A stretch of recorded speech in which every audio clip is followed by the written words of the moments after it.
Dans l'imaginaire collectif, on associe la faucheuse à un être unique, qui vient prendre l'âme des défunts, afin de les conduire vers l'au-delà.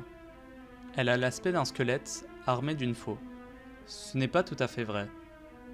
Et vous vous demandez sûrement comment je peux le savoir, car aucune personne ayant vu la mort n'est là pour en parler aujourd'hui. Mais mon cas est un peu particulier, car dans ma jeunesse, j'ai eu un grave accident, qui m'a plongé dans le coma pendant plusieurs mois. J'ai eu une grave contusion à la tête, et à mon réveil, il y a eu des séquelles.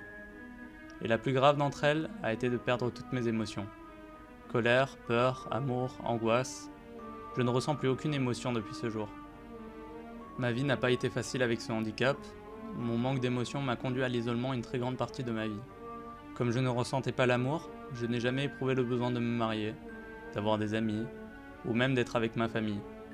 C'est ainsi que j'ai fini seul dans cet hôpital il y a quelques mois.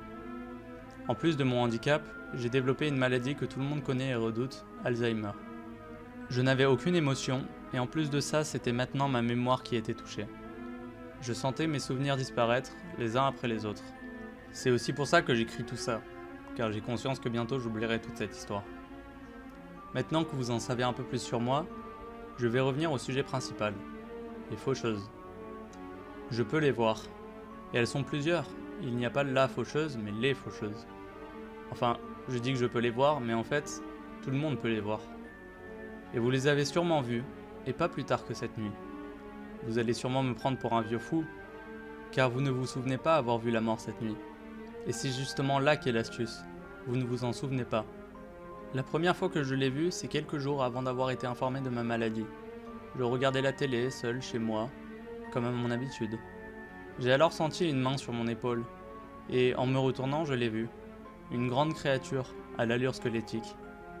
Elle ne portait cependant aucune faux, mais j'ai compris pourquoi celle-ci était présente dans l'imaginaire collectif. Je ne devais sûrement pas être le premier à me souvenir de ces créatures. Son index était plus long que les autres, et recourbé à son extrémité, ce qui faisait en effet penser à une faux.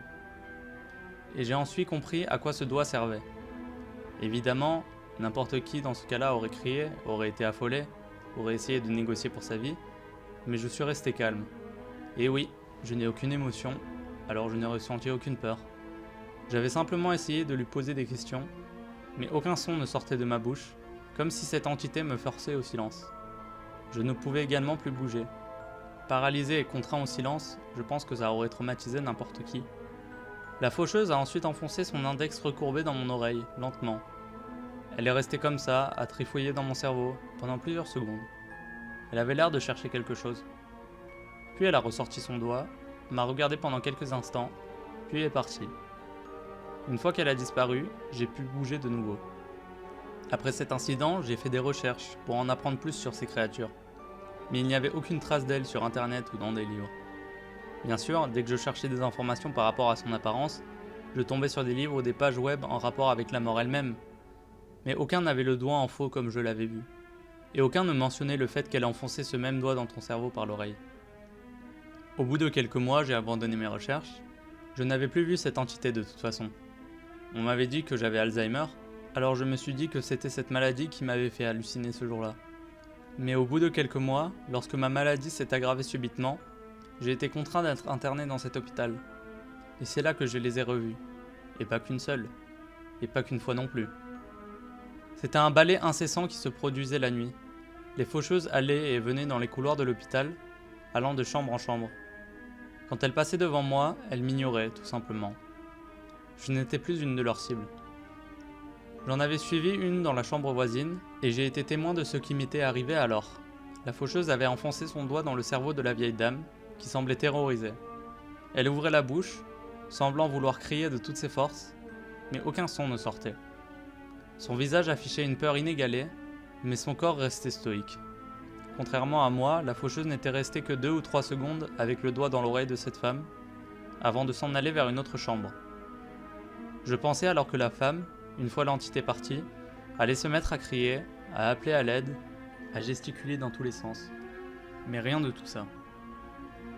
Elle regardait dans le vide, le visage dénué d'émotion. Puis elle m'a dévisagé et m'a demandé ce que je faisais là et ce que je voulais. Je lui ai dit ce dont j'avais été témoin à l'instant, et elle m'a répondu que j'étais fou, que je devais rentrer dans ma chambre et prendre mes cachets, car j'étais l'unique intrus dans cette chambre qu'elle avait vue ce jour-là. Tous les soirs, j'ai été témoin des mêmes phénomènes durant la nuit. Les faucheuses rendaient visite aux malades, aux docteurs, aux infirmières, aux jeunes, aux vieux. Tout le monde y passait. Sauf moi, et personne ne s'en souvenait. J'ai alors deviné qu'elles se nourrissaient des souvenirs des personnes, en leur enfonçant leurs doigts dans le cerveau, et le fait que ma mémoire soit altérée par la maladie faisait de moi un mauvais repas. Je suis allé voir si les autres malades d'Alzheimer étaient dans mon cas, mais non, les faucheuses leur rendaient visite à eux aussi. J'étais l'unique personne qui n'était pas touchée, et je me demandais bien pourquoi. La seule chose qui me différenciait d'eux était mon manque d'émotion. Quand j'y ai repensé, toutes leurs victimes étaient terrorisées en leur présence. C'est alors enfin que j'ai compris. Les faucheuses se nourrissent de deux éléments, la peur et la mémoire. Elles se nourrissent d'abord de la terreur qu'éprouvent leurs victimes, puis se nourrissent des souvenirs de leur passage. C'est pour cela que tout le monde les voit chaque nuit, mais que personne ne s'en souvient. Ces entités m'ignorent car je n'ai aucune de ces deux choses à leur offrir.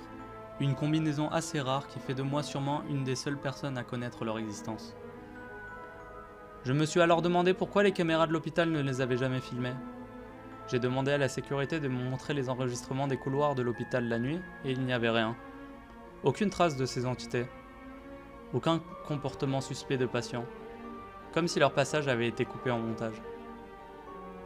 Je sais que les personnes qui m'écoutent ne vont pas me croire. Je sais que pour vous, je ne suis qu'un vieux fou qui délire. Mais pour ceux qui m'écoutent pendant la nuit, elles sont peut-être déjà venues durant votre écoute, sans que vous vous en rappeliez,